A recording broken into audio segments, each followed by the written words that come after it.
Mesdames et messieurs, Gaston Bachelard disait: une goutte d'eau suffit pour créer un monde. En effet,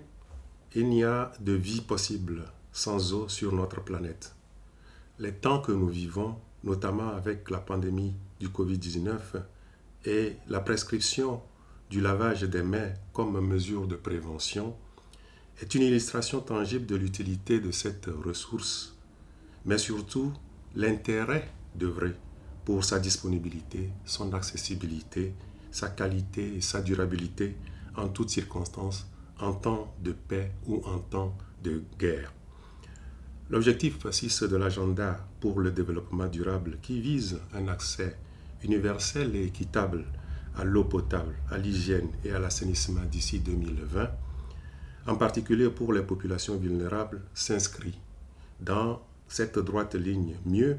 il intègre la notion de gestion transfrontalière de cette ressource favorable à la paix et à la coopération. À cet égard, il est aisé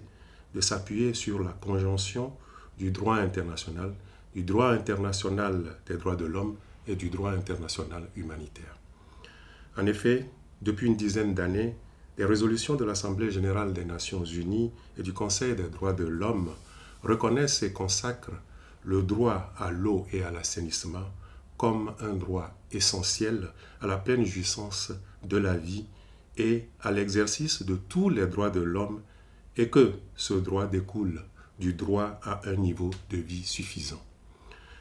De même, il est acquis que les conventions de Genève de 1949 et les protocoles de 1977 font partie intégrante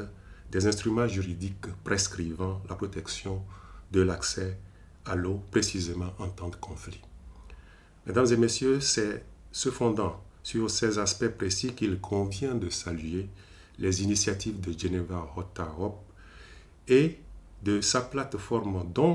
de droit international de l'eau douce d'adopter la liste des principes de Genève, le premier document systématisant le droit applicable à la protection des infrastructures hydrauliques pendant et après un conflit armé. Sa corrélation et sa complémentarité avec les textes internationaux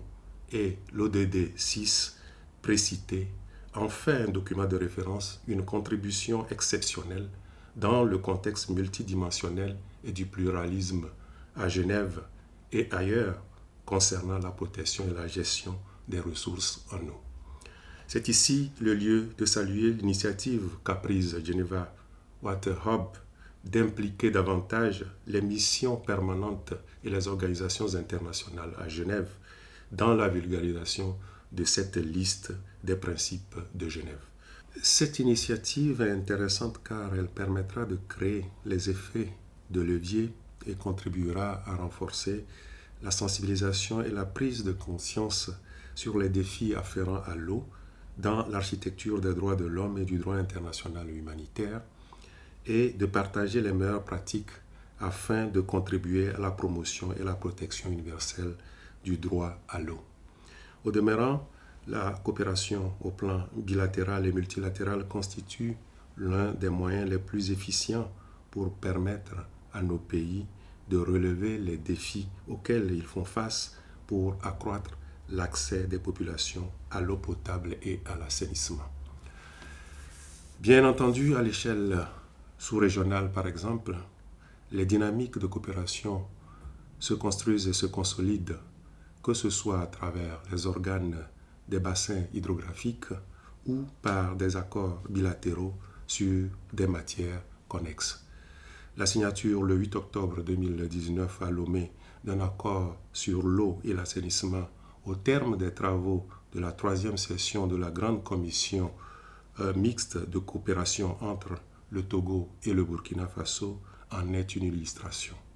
Et bien évidemment, mon pays demeure pleinement engagé sur la thématique de l'eau, en adéquation avec les ODD et son programme national de développement adopté en mars 2019, et plus globalement sur la paix et la sécurité internationale pour lesquelles l'eau constitue un maillon essentiel. Avant de terminer, il importe de souligner que la liste des principes de Genève est résolument à l'avant-garde des initiatives relatives à l'eau comme droit de l'homme et composante essentielle du droit international humanitaire dans le sillage des conventions de Genève dans l'optique des ODD. J'invite donc